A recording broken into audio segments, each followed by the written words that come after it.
ನಮಸ್ಕಾರ ಸ್ನೇಹಿತರೆ, ನನ್ನ ಚಾನೆಲ್ಗೆ ಸ್ವಾಗತ. ನಾವು ಈ ಹಿಂದಿನ ವಿಡಿಯೋದಲ್ಲಿ ರಾಷ್ಟ್ರಪತಿಯ ಬಗ್ಗೆ ತಿಳ್ಕೊಂಡಿದ್ದೀವಿ. ಪ್ರೆಸಿಡೆಂಟ್ ಬಗ್ಗೆ ನಾವು ಹಿಂದಿನ ವಿಡಿಯೋದಲ್ಲಿ ನೋಡಿದ್ದೀವಿ. ನಿಮಗೆ ಬೇಕಾದರೆ ನನ್ನ ಚಾನಲಿಗೆ ಹೋಗಿ ರಾಷ್ಟ್ರಪತಿಯ ಬಗ್ಗೆ ತಿಳ್ಕೊಳ್ರಿ. ನಾನು ನಿಮಗೆ ಇವತ್ತು ಹೋಗ್ತಾ ಇರುವಂಥ ಟಾಪಿಕ್ ಯಾವುದಂದ್ರೆ ವೈಸ್ ಪ್ರೆಸಿಡೆಂಟ್ ಅಂತೆ ಉಪರಾಷ್ಟ್ರಪತಿಯ ಬಗ್ಗೆ ತಿಳ್ಕೊಳ್ಳೋಣ. ಉಪರಾಷ್ಟ್ರಪತಿಯವರು ಭಾರತದ ಸಂವಿಧಾನದಲ್ಲಿ 63ರಿಂದ 71ನೇ ಆರ್ಟಿಕಲ್ ಅಲ್ಲಿ ಬರ್ತಾರೆ. ಅವರು ಯಾವುದು ಇಂಡಿಯನ್ ಕಾನ್ಸ್ಟಿಟ್ಯೂಷನ್ ಅಲ್ಲಿ ಯಾವ ಆರ್ಟಿಕಲ್ ಇಂದ ಸ್ಟಾರ್ಟ್ ಆಗುತ್ತೆ? ಉಪರಾಷ್ಟ್ರಪತಿದು 63ರಿಂದ ಸ್ಟಾರ್ಟ್ ಆಗಿ 71ವರೆಗೆ ಹೋಗುತ್ತೆ. ಸೊ ಯಾವ ಪಾರ್ಟ್ ಅಲ್ಲಿ ಬರುತ್ತೆ? ಪಾರ್ಟ್ 5 ಅಲ್ಲಿ ಬರುತ್ತಾರೆ ಅವರು. ಪಾರ್ಟ್ 5 ಅಲ್ಲಿ ಭಾರತ ಸಂವಿಧಾನದ ಕಾನ್ಸ್ಟಿಟ್ಯೂಷನ್ ಆಫ್ ಇಂಡಿಯಾ ಇದೆಯಲ್ಲ, ಪಾರ್ಟ್ 5 ಅಲ್ಲಿ ಯಾವ ಭಾಗದಲ್ಲಿ ಬರ್ತಾರೆ? ಭಾಗ 5ರಲ್ಲಿ ಬರ್ತಾರೆ. ಸೊ ಬನ್ನಿ ಉಪರಾಷ್ಟ್ರಪತಿಯ ಬಗ್ಗೆ ತಿಳಿದುಕೊಳ್ಳೋಣ. ಸೊ ಉಪರಾಷ್ಟ್ರಪತಿಯವರಿಗೆ ಅರ್ಹತೆಗಳು ಏನಿರುತ್ತೆ? ನಾನು ಇವಾಗ ಉಪರಾಷ್ಟ್ರಪತಿ ಆಗ್ಬೇಕಂದರೆ ಕ್ವಾಲಿಫಿಕೇಶನ್ ಏನು ನನಗೆ? ಫಸ್ಟ್ ಅಂಡ್ ಫಾರ್ಮೋಸ್ಟ್ ನಾವು ಭಾರತದ ಪ್ರಜೆ ಆಗಿರ್ಬೇಕು, ಅವನು ಭಾರತದ ನಾಗರಿಕನಾಗಿರಬೇಕು. ನೋಡ್ರಿ, ಅಂದ್ರೆ ಸಿಟಿಜನ್ ಆಫ್ ಇಂಡಿಯಾ ಆಗಿರ್ಬೇಕು. ಅಂದ್ರೆ ಭಾರತದ ನಾಗರಿಕ ಅಂದ್ರೆ ನಿಮ್ಮ ಹತ್ರ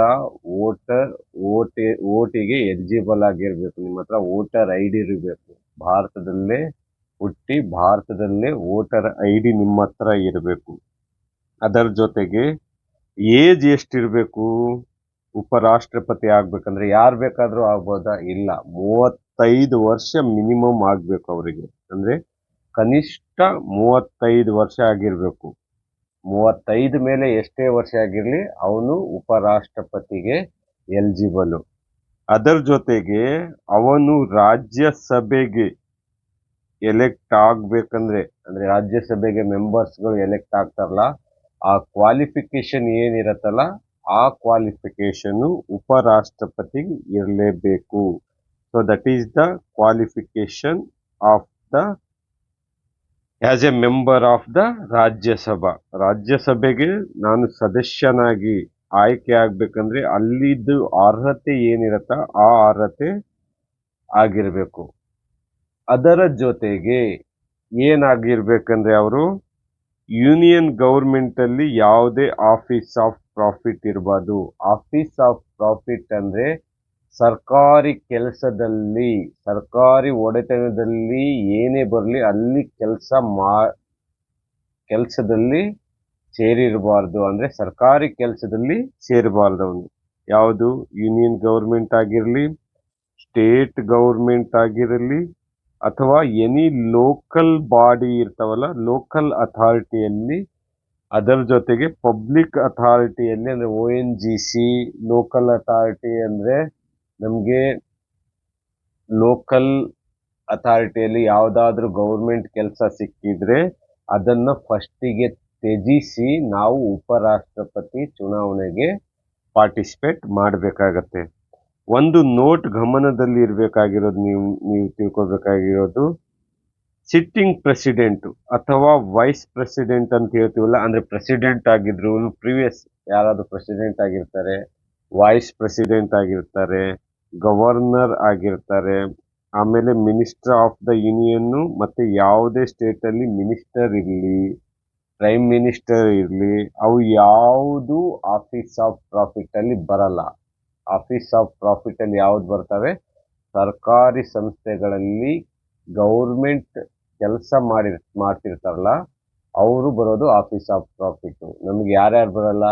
ಪ್ರೆಸಿಡೆಂಟ್ ಬರಲ್ಲ, ವೈಸ್ ಪ್ರೆಸಿಡೆಂಟ್ ಬರಲ್ಲ, MLAs ಬರಲ್ಲ, MPsಗಳು ಬರಲ್ಲ. ಇವೆಲ್ಲ ಯಾವುದು ಆಫೀಸ್ ಆಫ್ ಪ್ರಾಫಿಟ್ ಅಲ್ಲಿ ಬರಲ್ಲ. MLAs ಮತ್ತು MP ಎಲಿಜಿಬಲ್ ಆಗಿರ್ತಾರೆ. ಅವ್ರೇನಾದ್ರೂ ವೈಸ್ ಪ್ರೆಸಿಡೆಂಟ್ ಆದ್ರು ಅಂದ್ರೆ ಆಟೋಮೆಟಿಕಲಿ ಏನಾಗತ್ತೆ, ಅವರ MLA MP ಸೀಟು ಏನಾಗತ್ತೆ, ವೆಕೇಟ್ ಆಗತ್ತೆ ವಿಥೌಟ್ ಯಾವುದೇ ರೆಸಿಗ್ನೇಷನ್ ಕೊಡದೆ. ಇವಾಗ ನಾನು MLA ಇದ್ದೀನಿ, MP ಇದ್ದೀನಿ ಅಂದ್ರೆ ನಾನೇನಾದ್ರೂ ವೈಸ್ ಪ್ರೆಸಿಡೆಂಟ್ ಆದ್ರೆ ನಾನು ಎಂ ಪಿ ಆಟೋಮೆಟಿಕಲಿ ಆ ಸೀಟನ್ನ ಕ್ಯಾನ್ಸಲ್ ಆಗತ್ತೆ. ಅಂದ್ರೆ ಅವರು ವೈಸ್ ಪ್ರೆಸಿಡೆಂಟ್ ಸೀದಾಗಿರ್ತಾರೆ. ನಾನು ವೈಸ್ ಪ್ರೆಸಿಡೆಂಟ್ ಆಗ್ಬೇಕಂದ್ರೆ ನನಗೆ ಅರ್ಹತೆ ಎಲ್ಲ ಇದೆ ಅಂದ್ರೆ ನಾನು ನಾಮಿನೇಷನ್ ಕೊಡಕ್ ಹೋಗ್ಬೇಕಂದ್ರೆ ನನ್ನ ಹತ್ರ ಏನ್ ಬೇಕು, ನಾಮಿನೇಷನ್ ಕೊಡ್ಬೇಕಂದ್ರೆ 20 ಜನ ನನ್ನ ಜೊತೆಗೆ ಪ್ರಪೋಸರ್ ಅಂದ್ರೆ ವೋಟರ್ ಐ ಡಿ ಇರೋರು ಸೈನ್ ಮಾಡಬೇಕು. 20 ಜನ. ಅದರ ಜೊತೆಗೆ 20 ಜನ ಏನ್ ಬೆಂಬಲ ಮಾಡ್ಬೇಕು. 20 ಜನ ಮತದಾರರು ನನಗೆ ಬೆಂಬಲ ಹಾಕಬೇಕು. ಆಮೇಲೆ ಕನಿಷ್ಠ 20 ಜನ ಮತದಾರರು ನನಗೆ ಆ ಬೆಂಬಲಕ್ಕೆ ಪ್ರಸ್ತಾಪಿಸಬೇಕು. ನಾನು ನಾಮಿನೇಷನ್ ಕೊಡುವಾಗ ಪ್ರಸ್ತಾಪಿಸಬೇಕು.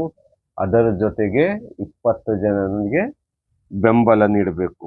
ರಾಷ್ಟ್ರಪತಿದು ನೋಡೋದಾದ್ರೆ ಎಷ್ಟಿರ್ಬೇಕು, 50 ಜನ ಆ ರಾಷ್ಟ್ರಪತಿಗೆ ಏನ್ ಮಾಡ್ಬೇಕು, ನಾಮಿನೇಷನ್ಗೆ ಪ್ರಸ್ತಾಪ ಸಲ್ಲಿಸಬೇಕು, ಅಂದ್ರೆ ಸೈನ್ ಮಾಡಬೇಕು. ಅದರ ಜೊತೆಗೆ 50 ಜನನ ಬೆಂಬಲ ನೀಡಬೇಕು. ಸೊ ಹಾಗಾದ್ರೆ ನೋಡೋಣ ಬನ್ನಿ, ಎಲೆಕ್ಷನ್ ಆಗ್ಬೇಕಂದ್ರೆ ಯಾವ ತರ ನಡೆಯುತ್ತೆ. ಪ್ರೆಸಿಡೆಂಟ್ ಕಂಪೇರ್ ಮಾಡಿದ್ರೆ ವೈಸ್ ಪ್ರೆಸಿಡೆಂಟ್ ಅವರು ಎಲೆಕ್ಷನ್ ಏನ್ ಮಾಡುತ್ತೆ. ಸೊ ಪ್ರೆಸಿಡೆಂಟ್ ಅಲ್ಲೂ ಒಂದು ಎಲೆಕ್ಟ್ರೋಲ್ ಕಾಲೇಜ್ ಇರುತ್ತೆ, ನೀವು ನೋಡಿದ್ದೀರಾ. ಯಾರ್ಯಾರು ಎಲಿಜಿಬಲ್ ಇರ್ತಾರೆ ಪ್ರೆಸಿಡೆಂಟ್, ರಾಷ್ಟ್ರಪತಿಗೆ ಲೋಕಸಭೆ ಮತ್ತೆ ರಾಜ್ಯಸಭೆ ಹಾಗೂ ಮೆಂಬರ್ ಆಫ್ ಲೋಕಸಭೆ, ರಾಜ್ಯಸಭೆ ಹಾಗೂ ಮೆಂಬರ್ ಆಫ್ ಪಾರ್ಲಿಮೆಂಟ್ MLAs, ಅದರ ಜೊತೆಗೆ MLA ಆಫ್ ಪಾಂಡಿಚೇರಿ ಮತ್ತೆ ನ್ಯೂ ಡೆಲ್ಲಿ ಕಾನ್ಸ್ಟಿಟ್ಯೂನ್ಸಿಯಲ್ಲಿ ಬರುವಂತ MLAಗಳು ಓನ್ಲಿ ಎಲೆಕ್ಟೆಡ್. ಅಂದ್ರೆ ನಾವು ನಮ್ಮ ಹತ್ರ ವೋಟರ್ ಐ ಡಿ ಇದೆ, ನಾವು ವೋಟ್ ಹಾಕ್ತೀವಲ್ಲ, ಅದರಿಂದ ಎಲೆಕ್ಟ್ ಆಗಿರೋ ಮೆಂಬರ್ಸ್ ಮಾತ್ರ ಎಲಿಜಿಬಲ್ ಯಾವುದು, ರಾಷ್ಟ್ರಪತಿಗೆ. ಹಾಗಾದರೆ ನಾವು ಉಪರಾಷ್ಟ್ರಪತಿಗೆ ಯಾರು ಎಲಿಜಿಬಲ್ ಇರ್ತಾರೆ, ಇದಕ್ಕೂ ಒಂದು ಎಲೆಕ್ಟ್ರೋಲ್ ಕಾಲೇಜ್ ಇರುತ್ತೆ. ಸೊ ಈ ಎಲೆಕ್ಟ್ರೋಲ್ ಕಾಲೇಜಲ್ಲಿ ಯಾರ ಇರ್ತಾರೆ ಅಂದ್ರೆ ಎರಡು ಹೌಸ್, ಯಾವುದು ಲೋಕಸಭೆ ಮತ್ತೆ ರಾಜ್ಯಸಭೆ. ಪಾರ್ಲಿಮೆಂಟ್ ಅಲ್ಲಿರುವಂತ ಲೋಕಸಭೆ ಮತ್ತೆ ರಾಜ್ಯಸಭೆಯಲ್ಲಿ ಬೋತ್ ಎಲೆಕ್ಟೆಡ್ ಮತ್ತೆ ನಾಮಿನೇಟೆಡ್ ಮೆಂಬರು. ಅರ್ಥ ಮಾಡ್ಕೊಡ್ರಿ, ನಾಮಿನೇಟೆಡ್ ಮೆಂಬರು ಮತ್ತೆ ಎಲೆಕ್ಟೆಡ್ ಮೆಂಬರ್ ಆಫ್ ಪಾರ್ಲಿಮೆಂಟ್. ಅಂದ್ರೆ ಲೋಕಸಭಾ ಮತ್ತೆ ರಾಜ್ಯಸಭೆಯಲ್ಲಿ ನಮಗೆ ಎಲೆಕ್ಟೆಡ್ ಮತ್ತೆ ನಾಮಿನೇಟೆಡ್ ಆಗಿರೋರು ಇವರು ವೈಸ್ ಪ್ರೆಸಿಡೆಂಟ್ಗೆ ಎಲೆಕ್ಟ್ರೋ ಕಾಲೇಜಲ್ಲಿ ಇರ್ತಾರೆ. ಸೊ ಇದು ಯಾವ ತರ ನಡೆಯುತ್ತೆ ಎಲೆಕ್ಷನ್, ಪ್ರಪೋರ್ಷನಲ್ ರೆಪ್ರೆಸೆಂಟೇಷನ್ ಇರುತ್ತೆ. ಇದರ ಅರ್ಥ ಪ್ರಪೋರ್ಷನಲ್ ರೆಪ್ರೆಸೆಂಟೇಷನ್ ಅಂದ್ರೆ ನಾವು ವೋಟ್ ಮಾಡಲ್ಲ, ಇದನ್ನ ಯಾರು ವೋಟ್ ಮಾಡ್ತಾರೆ, ನಮ್ಮ ಪರವಾಗಿ MLA ಮತ್ತೆ MPಗಳು ವೋಟ್ ಹಾಕ್ತಾರೆ. MLA ಹಾಕಲ್ಲ, ನಮ್ಮ ಪರವಾಗಿ MPs ಲೋಕಸಭೆ ಮತ್ತೆ ರಾಜ್ಯಸಭೆಯಲ್ಲಿ ಇದಾವಲ್ಲ ಅವರು ವೋಟ್ ಹಾಕ್ತಾರೆ. ಸೊ ಅವ್ರು ವೋಟ್ ಹಾಕಿದೀವಿ ಅಂದ್ರೆ ಅರ್ಥ ಏನು, ನಾವು ವೋಟ್ ಹಾಕ್ದಂಗೆ ಯಾರಿಗೆ, ವೈಸ್ ಪ್ರೆಸಿಡೆಂಟ್ಗೆ. ಹಾಗಾಗಿ ಇದನ್ನ ನಾವೇನಂತೀವಿ, ಇಂಡೈರೆಕ್ಟ್ ಎಲೆಕ್ಷನ್ ಇರ್ತೀವಿ. ಇಂಡೈರೆಕ್ಟ್ ಎಲೆಕ್ಷನ್ ಅಂದ್ರೆ ಏನು, ನಾವು ವೋಟರ್ ಐ ಡಿ ಇರೋರು ಸಾಮಾನ್ಯ ಜನರು ನಾವು ವೋಟ್ ಹಾಕಲ್ಲ, ನಮ್ಮ ಪರವಾಗಿ ಲೋಕಸಭೆ ಮತ್ತೆ ರಾಜ್ಯಸಭೆಯಲ್ಲಿರುವಂತ ಮೆಂಬರ್ಸ್ಗಳು ವೋಟ್ ಹಾಕೋದನ್ನ ನಾವು ಇಂಡೈರೆಕ್ಟ್ ಎಲೆಕ್ಷನ್ ಅಂತೀವಿ. ಸೊ ಸಿಂಗಲ್ ಟ್ರಾನ್ಸ್ಫಾರ್ಮಬಲ್ ವೋಟ್ ಅಂದ್ರೆ ಏನು, ನಮ್ಮ ಪರವಾಗಿ ಒಬ್ಬ MP ವೋಟ್ ಹಾಕ್ತಾನಲ್ಲ, ಅದನ್ನ ಸಿಂಗಲ್ ಟ್ರಾನ್ಸ್ಫಾರ್ಮಬಲ್ ವೋಟ್ ಅಂತೀವಿ. ಮತ್ತೆ ವೋಟ್ ಬಂದು ಸೀಕ್ರೆಟ್ ಬ್ಯಾಲೆಟ್ ಇರುತ್ತೆ. ಸೀಕ್ರೆಟ್ ಬ್ಯಾಲೆಟ್ ಅಂದ್ರೆ EVM ನಾವು ವೋಟ್ ಹಾಕೋದು. ಸೀಕ್ರೆಟ್ ಬ್ಯಾಲೆಟ್ ಅಂದ್ರೆ ಒಂದು ಚೀಟಿಯಲ್ಲಿ ಹೆಸರನ್ನ ಪ್ರಿಫರೆನ್ಸ್ ಅನ್ನ ಬರೆದು ಕೊಡೋದನ್ನ ನಾವೇಂತೀವಿ, ಸೀಕ್ರೆಟ್ ಬ್ಯಾಲೆಟ್ ಅಂತೀವಿ. ಇವರ ಟರ್ಮ್ಸ್ ನೋಡೋದಾದರೆ, ಹಾಗಾದ್ರೆ ನಾನು ಒಂದ್ಸಲ ಏನಾದ್ರು ವೈಸ್ ಪ್ರೆಸಿಡೆಂಟ್ ಏನಾದ್ರು ಸೆಲೆಕ್ಟ್ ಆದರೆ ನಾನು ಎಷ್ಟು ವರ್ಷದವರೆಗೂ ವೈಸ್ ಪ್ರೆಸಿಡೆಂಟ್ ಆಗ್ಬೋದು. ಸೊ ನಾನು ಎಷ್ಟು ವರ್ಷವರೆಗೂ, 5 ವರ್ಷದವರೆಗೂ ನಾನು ವೈಸ್ ಪ್ರೆಸಿಡೆಂಟ್ ಆಗ್ಬೋದು. ಈ 5 ವರ್ಷದ ಒಳಗಡೆ ಏನಾದರೂ ಇನ್ನೊಬ್ಬ ವೈಸ್ ಪ್ರೆಸಿಡೆಂಟ್ 5 ವರ್ಷ ಮುಗಿತು, ಇನ್ನೊಬ್ಬ ವೈಸ್ ಪ್ರೆಸಿಡೆಂಟ್ ಏನಾದ್ರು ಅಪಾಯಿಂಟ್ ಅಂದ್ರೆ ಎಲೆಕ್ಟ್ ಮಾಡಿದೀವಿ ಅಂದ್ರೆ ನನ್ನ ಟರ್ಮ್ ಏನಾಗತ್ತೆ 5 ವರ್ಷಕ್ಕೆ ಮುಗ್ದೋಗತ್ತೆ. ಅಕಸ್ಮಾತ್ ಯಾವುದೋ ಕಾರಣದಿಂದ 5 ವರ್ಷ ಮುಗಿದ್ರೂ ಇನ್ನೊಬ್ಬ ವೈಸ್ ಪ್ರೆಸಿಡೆಂಟ್ ಅನ್ನ ನಾನು ಎಲೆಕ್ಟ್ ಮಾಡಲಿಲ್ಲ ಅಂದ್ರೆ ಏನಾಗುತ್ತೆ, ಮುಂಬರುವ ವೈಸ್ ಪ್ರೆಸಿಡೆಂಟ್ ಅಂದ್ರೆ ಬಿಹೈಂಡ್ ಟರ್ಮ್ ಆಫ್ 5 years ಆಯ್ತಲ್ಲಂದ್ರೆ ಮುಂಬರುವ ವೈಸ್ ಪ್ರೆಸಿಡೆಂಟ್ ಬರೋವರೆಗೂ ನಾನೇ ವೈಸ್ ಪ್ರೆಸಿಡೆಂಟ್ ಆಗಿರ್ತೀವಿ. ಹಾಗಾಗಿ 5 ವರ್ಷ ಮುಗೀತಂದ್ರೆ ತಕ್ಷಣ ನಾವು ವೈಸ್ ಪ್ರೆಸಿಡೆಂಟ್ ಅನ್ನ ಅಪಾಯಿಂಟ್ ಮಾಡಬೇಕು. ನಿಮಗೆ ಡೈರೆಕ್ಟ್ ಆಗಿ ಕ್ವಶನ್ ಏನ್ ಕೇಳ್ತಾರಂದ್ರೆ, ಆ ವೈಸ್ ಪ್ರೆಸಿಡೆಂಟು 5 ವರ್ಷ ಮುಗೀತಂದ್ರೆ ಕೊಟ್ಟು ಹೋಗ್ಬಿಡ್ಬೇಕಾ ಅಂತ ಕೇಳಿದ್ರೆ ನೀವೇನ್ ಹೇಳ್ತೀರಾ? ವೈಸ್ ಪ್ರೆಸಿಡೆಂಟ್ ಟರ್ಮು 5 ವರ್ಷ ಹೌದು, ಆದರೆ ಆ ಟರ್ಮ್ ಅಲ್ಲಿ ಇನ್ನೊಬ್ಬರನ್ನ ವೈಸ್ ಪ್ರೆಸಿಡೆಂಟ್ ಆಯ್ಕೆಯನ್ನ ಮಾಡ್ಲಿಲ್ಲ ಅಂದ್ರೆ ಹಳೆ ವೈಸ್ ಪ್ರೆಸಿಡೆಂಟ್ ಅನ್ನೇ ನಾವೇನ್ ಮಾಡ್ತೀವಿ, ಕಂಟಿನ್ಯೂಸ್ ಆಗಿ ತಗೊಂಡು ಹೋಗ್ತೀವಿ. ನಾನೇನಾದ್ರೂ ರಿಸೈನ್ ಮಾಡಬೇಕು ಅಂದ್ರೆ ವೈಸ್ ಪ್ರೆಸಿಡೆಂಟ್ ನಾನು ಆಗಿದ್ದೀನಿ, ನಾನೇನಾದ್ರೂ ರಿಸೈನ್ ಮಾಡ್ಬೇಕಂದ್ರೆ ನಾನು ರೆಸಿಗ್ನೇಷನ್ ಯಾರಿಗೆ ಕೊಡ್ಬೇಕಾಗತ್ತೆ? ನಾವು ರೆಸಿಗ್ನೇಷನ್ ನ ಪ್ರೆಸಿಡೆಂಟಿಗೆ ಕೊಡ್ಬೇಕಾಗತ್ತೆ. ನಾನೇ ಯಾರಿಗೆ ಕೊಡ್ಬೇಕಾಗುತ್ತೆ? ನಾನೇನಾದ್ರೂ ವೈಸ್ ಪ್ರೆಸಿಡೆಂಟ್ ಏನಾದ್ರೂ ರೆಸಿಗ್ನೇಷನ್ ಕೊಡ್ಬೇಕಂದ್ರೆ ಯಾರಿಗೆ ಕೊಡ್ಬೇಕು? ಪ್ರೆಸಿಡೆಂಟಿಗೆ ಕೊಡಿಸ್ಬೇಕು. ಆಮೇಲೆ ವೈಸ್ ಪ್ರೆಸಿಡೆಂಟ್ ಟರ್ಮ್ಸ್ ಒಂದ್ಸಲ ಏನಾದ್ರೂ ಎಲೆಕ್ಟ್ ಆಗಿ ವೈಸ್ ಪ್ರೆಸಿಡೆಂಟ್ ಆದ್ರೆ ಮುಗಿತಾ ಅವರಿಗೆ? ಇಲ್ಲ, ಅವರು ಗೆ ಎಲಿಜಿಬಲ್ ಇರ್ತಾರೆ. ಎಷ್ಟು ನಂಬರ್ ಆಫ್ ಇಯರ್ಸ್? ಯಾವುದೇ ನಂಬರ್ ಆಫ್ ಇಯರ್ಸ್ ಅಲ್ಲ, ಕಂಟಿನ್ಯೂಸ್. ಅವರು ಕಂಟಿನ್ಯೂಸ್ ರಿಪೀಟೆಡ್ ಟೈಮ್ ಅಲ್ಲಿ ಗೆ ಏನಾಗ್ತಾರೆ, ಎಲೆಕ್ಟ್ ಆಗಿರ್ತಾರೆ. ಸೊ ವೇಕೆನ್ಸಿ ಏನಿದೆ ವೈಸ್ ಪ್ರೆಸಿಡೆಂಟ್ ವೇಕೆನ್ಸಿ ಆಯ್ತು. ಯಾವ್ಯಾವ ಕಾರಣಕ್ಕೆ ವೇಕೆನ್ಸಿ ಆಗತ್ತೆ ವೈಸ್ ಪ್ರೆಸಿಡೆಂಟಿಗೆ? ಒಂದು, ಅವರ ಟರ್ಮ್ ಎಕ್ಸ್ಪೈರಿ ಆದಾಗ ವೈಸ್ ಪ್ರೆಸಿಡೆಂಟ್ ವೇಕೆಂಟ್ ಆಗ್ತಾರೆ, ಯಾಕಂದ್ರೆ ಇನ್ನೊಬ್ರು ವೈಸ್ ಪ್ರೆಸಿಡೆಂಟ್ ಎಲೆಕ್ಟ್ ಆಯ್ತಂದ್ರೆ ಅವ್ರನ್ನ ಸೇರಿಸ್ಕೊತೀವಿ. ಇನ್ನು ಬೇರೆ ಟರ್ಮ್ ಅಲ್ಲಿ ಯಾವ ಟರ್ಮ್ ಅಲ್ಲಿ ಆಗ್ತಾರೆ ವೈಸ್ ಪ್ರೆಸಿಡೆಂಟು? ಅವ್ರೇನಾದ್ರೂ ರೆಸಿಗ್ನೇಷನ್ ಕೊಟ್ರು, ಅವಾಗ ಏನಾಯ್ತು ನಮಗೆ, ಅವ್ರೇನಾದ್ರೂ ರೆಸಿಗ್ನೇಷನ್ ಕೊಟ್ರು ಅಂದ್ರೆ ಅವ್ರೇನಾದ್ರು ರೆಸಿಗ್ನೇಷನ್ ಕೊಟ್ರೆ ಅಂದ್ರೆ ಆ ಸೀಟ್ ಏನಾಗತ್ತೆ, ಖಾಲಿ ಆಗತ್ತೆ. ಇಲ್ಲ ಅವರನ್ನ ರಿಮೂವಲ್ ಮಾಡಿದ್ರು ಅಂದ್ರೆ ಅವರನ್ನ ತೆಗೆದು ಹಾಕಿದ್ರು ಅಂದ್ರೆ ಆ ಟೈಮಲ್ಲೂ ವೈಸ್ ಪ್ರೆಸಿಡೆಂಟ್ ಸೀಟ್ ಏನಾಗತ್ತೆ, ವೇಕೆಂಟ್ ಆಗತ್ತೆ. ಅದ್ರ ಜೊತೆಗೆ ಅವ್ರೇನಾದ್ರೂ ಡೆತ್ ಆದ್ರು, ವೈಸ್ ಪ್ರೆಸಿಡೆಂಟ್ ಅವರು ಏನಾದ್ರೂ ಡೆತ್ ಆದರೆ ಅವರ ಸೀಟ್ ಏನಾಗತ್ತೆ, ವೇಕೆನ್ಸಿ ಆಗತ್ತೆ. ಅದರ ಜೊತೆಗೆ ಅವರನ್ನ ಡಿಸ್ಕ್ವಾಲಿಫೈ ಮಾಡಿದ್ರು ಆಫೀಸಿಂದ ಯಾವುದೇ ಕಾರಣದಿಂದ ಅವರನ್ನ ಡಿಸ್ಕ್ವಾಲಿಫೈ ಮಾಡಿತ್ತಂದ್ರೆ ಆ ವೈಸ್ ಪ್ರೆಸಿಡೆಂಟ್ ಸೀಟ್ ಏನಾಗುತ್ತೆ, ವೇಕೆಂಟ್ ಆಗುತ್ತೆ. ಅದರ ಜೊತೆಗೆ ಅವರ ಎಲೆಕ್ಷನ್ ಏನಾದ್ರು ವಾಯ್ಡ್ ಆಯ್ತು, ನಲ್ ಆಯ್ತಂದ್ರೆ ಆಗತ್ತೆ, ಆ ಟರ್ಮ್ ಅನ್ನು ಅವರ ಸೀಟು ಬಂದು ನಮಗೇನಾಗತ್ತೆ, ವೇಕೆಂಟ್ ಆಗತ್ತೆ. ಸೊ ಯಾವ್ಯಾವ ಟರ್ಮ್ ಅಲ್ಲಿ ರೆಸಿಗ್ನೇಷನ್, ರಿಮೂವಲ್, ಡೆತ್ ಮತ್ತೆ ಡಿಸ್ಕ್ವಾಲಿಫಿಕೇಶನ್ ಮತ್ತೆ ಎಲೆಕ್ಷನ್ ಡಿಕ್ಲೇರ್ ವಾಯ್ಡ್ ಟೈಮ್, ಈ ಸ್ಟೇಜ್ಗಳಲ್ಲಿ, ಈ 4 ಕೇಸ್ಗಳಲ್ಲಿ ನಾವೇನ್ ಮಾಡ್ತೀವಿ, election to fill vacancy should be held as soon as possible. ಅಂದ್ರೆ ನಾವು ಈ ಟರ್ಮ್ ಅಲ್ಲಿ ಎಲೆಕ್ಷನ್ ನ ಬೇಗ ಮಾಡ್ತೀವಿ ಇನ್ನೊಬ್ರು ವೈಸ್ ಪ್ರೆಸಿಡೆಂಟ್ ಅನ್ನ ಎಲೆಕ್ಟ್ ಮಾಡಕ್ಕೆ. ಹೊಸಬ್ರು ಎಲೆಕ್ಟ್ ಆಗಿರ್ತಾರಲ್ಲ, ಯಾವುದು ಈ 4 ಕಂಡೀಷನ್ ಅಲ್ಲಿ ಎಲೆಕ್ಟ್ ಆಗಿರ್ತಾರಲ್ಲ ವೈಸ್ ಪ್ರೆಸಿಡೆಂಟು, ಅವ್ರದ್ದು ಟರ್ಮ್ ಅನ್ನು ಕಂಟಿನ್ಯೂಸ್ ಆಗಿ 5 ವರ್ಷ ಅವ್ರಿಗೆ ಕೊಡ್ತೀವಿ. ಯಾಕಂದ್ರೆ ಫಾರ್ ಎಕ್ಸಾಂಪಲ್ ನಾವೇನ್ ಮಾಡ್ತೀವಿ, ಇದ್ರಲ್ಲಿ ಬರೀ 2 years ಮಾಡಿ ಅವ್ರು ವೈಸ್ ಪ್ರೆಸಿಡೆಂಟ್ ಬಿಟ್ಟು ಇನ್ನೊಬ್ರು ಸೆಲೆಕ್ಟ್ ಆದವರಿಗೆ ರಿಮೈನಿಂಗ್ ಎಷ್ಟು ಟರ್ಮು 3 year ಇರುತ್ತಲ್ಲ, ಇಲ್ಲ, ಅವ್ರಿಗೂನು ಬರೋ ನ್ಯೂ ವೈಸ್ ಪ್ರೆಸಿಡೆಂಟಿಗೂ ಎಷ್ಟು ವರ್ಷ ಇರುತ್ತೆ, ನಮಗೆ 5 years ಇರುತ್ತೆ. ಟರ್ಮ್ಸ್ ಎಷ್ಟಿರುತ್ತೆ, 5 years ಇರುತ್ತೆ. So power and function of vice president ನೋಡೋಣ. ಏನೇನ್ ಪವರ್ ಇರುತ್ತೆ, ಆಮೇಲೆ ಏನೇನು ಫಂಕ್ಷನ್ ಮಾಡ್ತಾರೆ. ಸೊ ಪವರ್ ಏನಿರುತ್ತೆ ಅವರು, ಸೊ ವೈಸ್ ಪ್ರೆಸಿಡೆಂಟ್ ಜೊತೆಗೆ ಅವರು ಇನ್ನೊಬ್ಬ ರಾಜ್ಯಸಭಾ ಮೆಂಬರ್ದು ಚೇರ್ಮನ್ ಆಗಿರ್ತಾರೆ. ಅವರು ರಾಜ್ಯಸಭಾ ಮೆಂಬರ್ದು ಎಕ್ಸ್ ಆಫೀಸ್ ಚೇರ್ಮನ್ ಅಂತೀವಿ ನಾವು. ಸೊ ರಾಜ್ಯಸಭಾ ಮೆಂಬರ್ಸ್ ಚೇರ್ಮನ್ ಅವರೇ ಆಗಿರ್ತಾರೆ. ಅದರ ಜೊತೆಗೆ ಅವರ ಪವರು ಫಂಕ್ಷನ್ ಸ್ಪೀಕರ್ ಏನಿರ್ತಾರೆ ಲೋಕಸಭಾ ಸ್ಪೀಕರ್ದು ಸೆಷನ್ ಮಾಡೋದು, ಸೆಷನ್ ಅಲ್ಲಿ ಪಾರ್ಟಿಸಿಪೇಟ್ ಮಾಡೋದು, ಸಮನ್ಸ್ ಕೊಡೋದು ಎಲ್ಲ ಸ್ಪೀಕರ್ ಮಾಡ್ತಾರಲ್ಲ, ಅದೇ ತರ ರಾಜ್ಯಸಭೆಯಲ್ಲಿ ಚೇರ್ಮನ್ ಕೆಲಸ ಏನು, ಚೇರ್ಮನ್ ಯಾರಾಗಿರ್ತಾರೆ, ವೈಸ್ ಪ್ರೆಸಿಡೆಂಟು, ಅವರು ಆ ಕೆಲಸನ ಮಾಡ್ತಾರೆ. ಆಮೇಲೆ ಪ್ರೆಸಿಡೆಂಟ್ ಏನಾದ್ರೂ ವೇಕೆಂಟ್ ಇತ್ತಂದ್ರೆ ಅವರ ಜಾಗದಲ್ಲಿ ವೈಸ್ ಪ್ರೆಸಿಡೆಂಟ್ ಅನ್ನ ಪ್ರೆಸಿಡೆಂಟ್ ಆಗಿ ಮಾಡ್ತಾರೆ. ಅಂದ್ರೆ ವೈಸ್ ಪ್ರೆಸಿಡೆಂಟ್ ಏನಾಗ್ತಾರೆ, ಪ್ರೆಸಿಡೆಂಟ್ ಜಾಗದಲ್ಲಿ ಹೋಗಿ ಆಕ್ಟಿಂಗ್ ಪ್ರೆಸಿಡೆಂಟ್ ಆಗ್ತಾರೆ. ಎಷ್ಟು ಟೈಮ್ ವರೆಗೆ ಇರ್ತಾರೆ, ತುಂಬಾ ಇಂಪಾರ್ಟೆಂಟ್. ಆಕ್ಟಿಂಗ್ ಪ್ರೆಸಿಡೆಂಟ್ ಎಷ್ಟು ಟೈಮ್ ವರೆಗೆ ಇರ್ತಾರೆ, ಮ್ಯಾಕ್ಸಿಮಮ್ ಪೀರಿಯಡ್ ಆಫ್ 6 months, ಅಂದ್ರೆ 6 ತಿಂಗಳವರೆಗೂ ಅವರು ಪ್ರೆಸಿಡೆಂಟ್ ಆಗಿ ಪಾರ್ಟಿಸಿಪೇಟ್ ಮಾಡಬೇಕು. ಆ ಟರ್ಮ್ ಅಲ್ಲಿ ಏನ್ ಮಾಡ್ಬೇಕಂದ್ರೆ, ಆ ಟರ್ಮ್ ಅಲ್ಲಿ ಅವರು ರಾಜ್ಯಸಭೆ ಚೇರ್ಮನ್ ಆಗಕ್ಕಾಗಲ್ಲ, ಮತ್ತೆ ವೈಸ್ ಪ್ರೆಸಿಡೆಂಟ್ ಆಗಕ್ಕಾಗಲ್ಲ.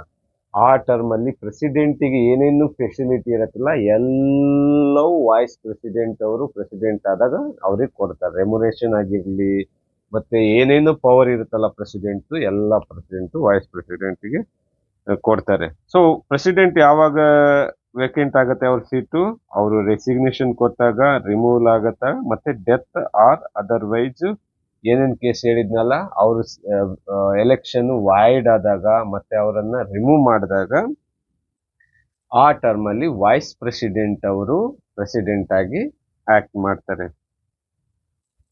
ಅದರ ಜೊತೆಗೆ ಸಿಟ್ಟಿಂಗ್ ಪ್ರೆಸಿಡೆಂಟ್ ಇರ್ತಾರ, ಅವ್ರೇನಾದ್ರು unable to discharge his function due to ಅವ್ರಿಗೆ ಏನಾದ್ರು absence, illness or any other cause, ಅಂದ್ರೆ ಅವರಿಗೆ ರೋಗ, ಇಲ್ನೆಸ್ ಆಯ್ತು, ಆಬ್ಸೆನ್ಸ್ ಆಯ್ತು, ಅವರು ಪ್ರೆಸಿಡೆಂಟ್ ಆಗಿ ಮಾಡ್ತಿಲ್ಲ ಅಂದ್ರೆ ವೈಸ್ ಪ್ರೆಸಿಡೆಂಟ್ ಏನಾಗ್ತಾರೆ, ಅವರು ಆಕ್ಟಿಂಗ್ ಪ್ರೆಸಿಡೆಂಟ್ ಆಗುತ್ತಾರೆ. ಅಂಟಿಲ್ ಪ್ರೆಸಿಡೆಂಟ್ ಬರೋವರೆಗೂ ವೈಸ್ ಪ್ರೆಸಿಡೆಂಟ್ ಅವರು ಏನ್ ಮಾಡ್ತಾರೆ, ಆಕ್ಟಿಂಗ್ ಪ್ರೆಸಿಡೆಂಟ್ ಆಗ್ತಾರೆ. So vice president discharge his function until the president resume the office, while acting president are discharging the function of president. The vice president does not perform duties of chairman of Rajya Sabha during this period. Those duties, okay, once vice president ಏನಾದ್ರು president acting president ಆದ್ರು, ಹಾಗಾದ್ರೆ chairman, vice president ಈ ಡ್ಯೂಟಿನ ಯಾರು ಮಾಡ್ತಾರೆ ಅಂದ್ರೆ, chairmanship ಅನ್ನು ಯಾರು ಮಾಡ್ತಾರೆ ಅಂದ್ರೆ ರಾಜ್ಯಸಭೆಯ ಡೆಪ್ಯೂಟಿ ಚೇರ್ಮನ್ ಅವರು ಈ ಡ್ಯೂಟಿನ, ಯಾವುದು ವೈಸ್ ಪ್ರೆಸಿಡೆಂಟ್ ಡ್ಯೂಟಿ ಅಲ್ಲ, ಚೇರ್ಮನ್ ಡ್ಯೂಟಿನ, ಅಂದ್ರೆ vice president duty or chairman ಡ್ಯೂಟಿನ ವೈಸ್ ಚೇರ್ಮನ್ ಅವರು ಮಾಡ್ತಾರೆ. ವೈಸ್ ಪ್ರೆಸಿಡೆಂಟ್ ರಿಮೂವಲ್ ನೋಡೋಣ. ಸೊ ಪ್ರೆಸಿಡೆಂಟ್ ಅನ್ನು ನಾವು ಏನ್ ಮಾಡ್ತೀವಿ, ಇಂಪೀಚ್ಮೆಂಟ್ ಥ್ರೂ ರಿಮೂವ್ ಮಾಡ್ತೀವಿ. ಓಕೆನಾ, ಪ್ರೆಸಿಡೆಂಟ್ ಅನ್ನ impeachment due to constitutionally unconstitutional ಕೆಲಸ ಮಾಡಿತ್ತಂದ್ರೆ ಅವರನ್ನ ಪ್ರೆಸಿಡೆಂಟ್ ಅನ್ನ ಇಂಪೀಚ್ಮೆಂಟ್ ನಾವೇನು ಮಾಡ್ತೀವಿ. ಆದ್ರೆ ವೈಸ್ ಪ್ರೆಸಿಡೆಂಟ್ ಅನ್ನ ನಾವು ಇಂಪೀಚ್ಮೆಂಟ್ ಮಾಡಲ್ಲ, ಅವರಿಗೆ ಒಂದು ರೆಸಲ್ಯೂಷನ್ ಪಾಸ್ ಮಾಡ್ತಾರೆ. ಯಾರು, ರಾಜ್ಯಸಭೆಯವರು ರಿಮೂವ್ ಮಾಡಬೇಕು vice president with majority, effective majority ಅಂದ್ರೆ 50% ಜನ ಬಂದು 50% ಪಾರ್ಟಿಸಿಪೇಟ್ ಮಾಡಿ ಅದರಲ್ಲಿ ಮೆಜಾರಿಟಿ ಬಂದಿರ್ತಾರಲ್ಲ ಅವ್ರನ್ನ ನಾವು ಏನ್ ಮಾಡ್ತೀವಿ, ನಾವು ವೈಸ್ ಪ್ರೆಸಿಡೆಂಟ್ ಎಫೆಕ್ಟಿವ್ ಮೆಜಾರಿಟಿ ತೋರಿಸ್ತೀವಿ. ಅದನ್ನ ಆ ರೆಸಲ್ಯೂಷನ್ ನ ಲೋಕಸಭೆಯವರು ಅಗ್ರಿ ಮಾಡಬೇಕು, ಅಂದ್ರೆ ಅಪ್ರೂವ್ ಕೊಡಬೇಕು. ಅವಾಗ ಏನಾಗುತ್ತೆ, ವೈಸ್ ಪ್ರೆಸಿಡೆಂಟ್ ಅನ್ನ ನಾವೇನ್ ಮಾಡ್ತೀವಿ, ರಿಮೂವ್ ಮಾಡ್ತೀವಿ. ಸೊ ವೈಸ್ ಪ್ರೆಸಿಡೆಂಟ್ ಅನ್ನ ರೆಸಲ್ಯೂಷನ್ ಪಾಸ್ ಮಾಡೋಕ್ಕಿಂತ ಮುಂಚೆ 14 days ನಾವೇನ್ ಮಾಡ್ತೀವಿ, ನೋಟಿಸ್ ಕೊಡ್ತೀವಿ. 14 days ನೋಟಿಸ್ ಕೊಡ್ತೀವಿ.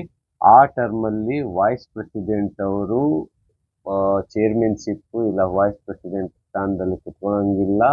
ಅವ್ರೇನ್ ಮಾಡ್ಬೇಕಾಗತ್ತೆ, ತನ್ನ ಕಡೆ ಡಿಫೈನ್ ಮಾಡ್ಕೋಬಹುದು, ಬಟ್ ವೋಟ್ ಮಾಡಂಗಿಲ್ಲ, ವೋಟಿಂಗ್ ಪವರ್ ಇರಲ್ಲ. ಸೊ ಡಿಫೈನ್ ಮಾಡ್ಕೋಬಹುದು, ವೋಟ್ ಮಾಡ್ಬೋದು. ಆಮೇಲೆ ಯಾವ ಗ್ರೌಂಡ್ ಮೇಲೆ ವೈಸ್ ಪ್ರೆಸಿಡೆಂಟ್ ರಿಮೂವ್ ಮಾಡ್ತೀವಿ ಅನ್ನ ನೋಡೋದಾದ್ರೆ, ಕಾನ್ಸ್ಟಿಟ್ಯೂಷನ್ ಅಲ್ಲಿ ಯಾವುದೇ ಗ್ರೌಂಡ್ ಅನ್ನ ನಾವು ಮೆನ್ಷನ್ ಮಾಡಿಲ್ಲ. ಒಂದು ಇಂಪಾರ್ಟೆಂಟ್ ನೀವು ನೋಡ್ಬೇಕಾಗಿದ್ದಾರೆ, ಕಾನ್ಸ್ಟಿಟ್ಯೂಷನ್ ಅಲ್ಲಿ ಯಾವುದೇ ಗ್ರೌಂಡ್ ಅನ್ನ ಮೆನ್ಷನ್ ಮಾಡಿಲ್ಲ ವೈಸ್ ಪ್ರೆಸಿಡೆಂಟ್ ಅನ್ನ ರಿಮೂವ್ ಮಾಡಕ್ಕೆ. ಆದರೆ ಪ್ರೆಸಿಡೆಂಟ್ ಅನ್ನ ರಿಮೂವ್ ಮಾಡಕ್ಕೆ ಕಾನ್ಸ್ಟಿಟ್ಯೂಷನ್ ಡಿಫೈನ್ ಮಾಡಿದ್ದಾರೆ. ಯಾವುದಂದ್ರೆ ಮಿಸ್ಬಿಹೇವಿಯರ್ ಆಗಿರ್ಲಿ ಇಲ್ಲ ಅನ್ಕಾನ್ಸ್ಟಿಟ್ಯೂಷನಲ್ ಏನಾದ್ರು ಕೆಲಸ ಮಾಡ್ತೀವಿ ಅಂದ್ರೆ ಪ್ರೆಸಿಡೆಂಟ್ ಅನ್ನ ನಾವು ರಿಮೂವ್ ಮಾಡಬಹುದು. ಸೊ ಇವತ್ತಿನ ಕ್ಲಾಸು ನಿಮಗೆ ವಾಯ್ಸ್ ಪ್ರೆಸಿಡೆಂಟ್ ಬಗ್ಗೆ ತಿಳಿಸಿದ್ದೀನಿ.